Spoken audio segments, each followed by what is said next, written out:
보월성 인선사 출가 수행 이야기. 경허스님 법맥을 이은 망공스님의 첫 법제자인 보월성 인스님은 40세라는 젊은 나이에 입적한 탓에 뚜렷한 행장이 남아있지 않다. 보월스님 법맥은 금오태전 스님과 동산에일 스님으로 이어져 한국 불교 중흥의 꽃을 피웠다. 동산, 설정, 월서 스님의 증언과 각종 자료를 중심으로 보월스님 행장과 수행 일화를 조명했다. 속리산 복천암 월성 스님은 보월 스님에 대해 아는 분들이 대부분 돌아가셨다면서 큰 스님에 대한 기억이 희미해지는 것 같아 여러 사람의 자문을 구해 진영을 모시게 됐다고 말했다. 망공 스님의 속가, 형님으로 출가한 대은 스님이 있었다. 대은 스님은 충남 홍성에 있는 월산 암 지금의 산해암에서 보월 스님을 만났다. 이 무렵 보월 스님은 발길 닿는 대로 마을을 떠돌며 걸식하는 탁발승으로 지내고 있었다. 대은 스님은 보월 스님에게 동량중을 하고 있으니 한심하구나. 출가했으면 공부하고 참선해야 한다며 따끔하게 경책을 했다.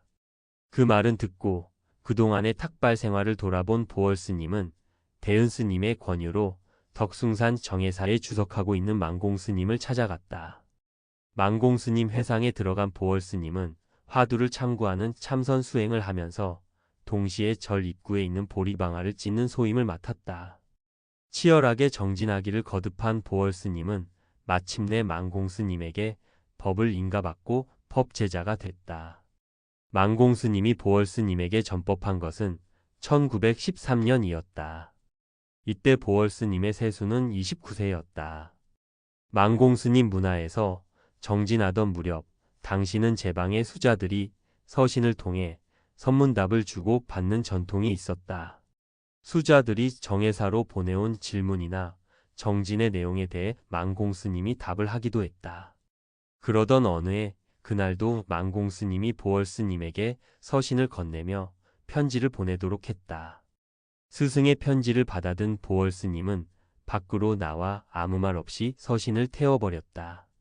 그 모습을 본 망공 스님은 화를 내기는커녕 오히려 자네가 나를 살렸네라며 칭찬을 했다고 한다. 깨달음의 경지에서 스승과 제자가 서로 염화 미소를 나누었던 것이다.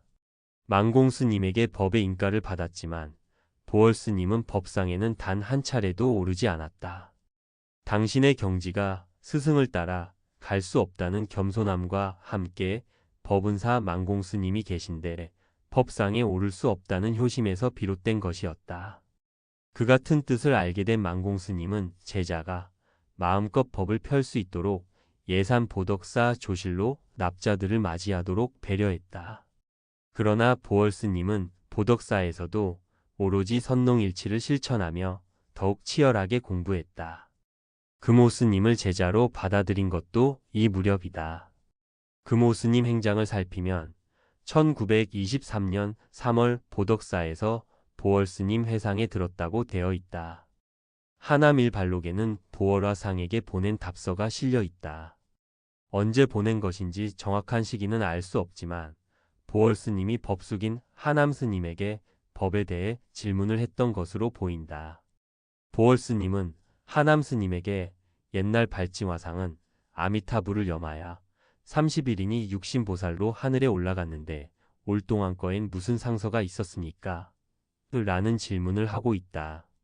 이 같은 질문에 하남 스님은 오늘 여기에 상서는 지혜 없는 이와는 말하기 어려운 일인데 만일 스님이 물어주지 않았었던들 하마터면 묻힐 뻔했습니다. 라고 답했다. 어느 해 여름 점심 공양을 마치고 수자들이 잠시 더위를 피하고 있었다. 다른 해에 비해 유난히 매미소리가 시끄러웠다. 소리를 듣고 있던 망공 스님이 수자들에게 한마디 일렀다.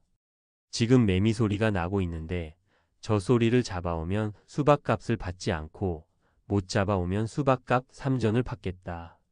수자들이 저마다 매미소리를 잡겠다고 나섰다. 어떤 스님은 매미 잡는 흉내를 하기도 하고 다른 스님은 이런 상을 그려놓기도 했다. 선문답이 오고 간 것이다. 하지만 망공 스님이 원하는 답을 아무도 내놓지 못했다. 그렇게 시간이 흘러가고 있었다. 이때 보월 스님이 그 자리에 나타났다. 망공 스님은 보월 스님에게 그간의 상황을 이야기한 뒤 자네는 어떻게 매미소리를 잡아오겠는가 라고 했다. 보월 스님은 그 자리에서 돈 3전을 망공 스님께 꺼내드렸다. 망공 스님은 미소를 지으며 자네가 내 뜻을 알았네라고 했다. 보월 스님과 망공 스님이 서로 마음이 통했던 것이다. 근세의 대선 지식 망공 스님은 평생 좀처럼 눈물을 보이지 않았다고 한다.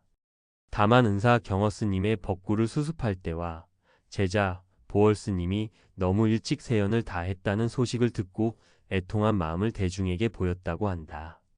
망공 스님은 당시 3일간이나 공양을 들지 않았다고 전해온다. 보월 스님을 얼마나 아꼈는지 짐작할 수 있는 일화이다. 망공 스님은 보월 스님의 법이 단절되지 않도록 제자를 대신하여 금오 스님과 동산 스님에게 전법계를 주었다. 이는 매우 드문 일로 망공 스님이 보월 스님을 얼마나 각별하게 여겼는지를 알 수 있다. 망공 스님이 1925년 2월 보월 스님을 대신하여 금오 스님에게 내린 전법계는 다음과 같다. 덕숭산맥하, 금부무문인, 보월하계수, 금오철천비, 덕숭산맥 아래, 문이 없는 인을 지금 전하노라. 보월은 개수나무에서 내리고 금오는 하늘 끝까지 나르네. 망공 스님이 보월 스님을 대신하여 1945년 3월 동산 스님께 내린 전법계는 다음과 같다. 신법 본여여, 화신무비법, 비법 비신법, 위부동산자.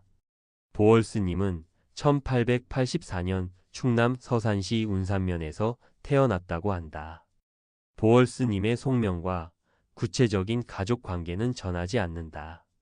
스님은 충남 서산 운산면 태동리의 문수사 주지 스님을 은사로 출가했으며 이때 법명이 성인이다. 호서 지방을 주유하며 탁발승으로 지내던 스님은 망공 스님의 속가, 형님인 대은 스님을 만나 정예사에 머물게 된다. 이때 보리방아 찢는 일을 하며 망공 스님에게 선의 진수를 전해받았고 1913년 망공 스님의 첫 번째 법제자가 됐다. 당시 정예사 방암록에도 보월 스님의 자취가 남아있다. 전하는 바에 따르면 보월 스님은 사리가 밝았으며 점잖고 매우 신중했던 스님이었다고 한다.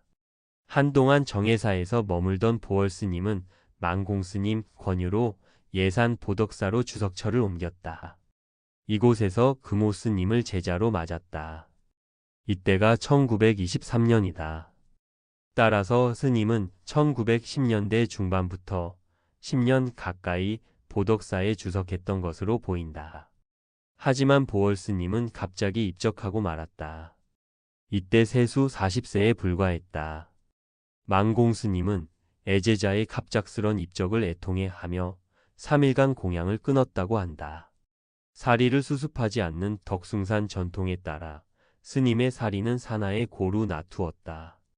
보월 스님의 법맥은 망공 스님의 뜻에 따라 금오 스님과 동산 스님에게 이어졌다.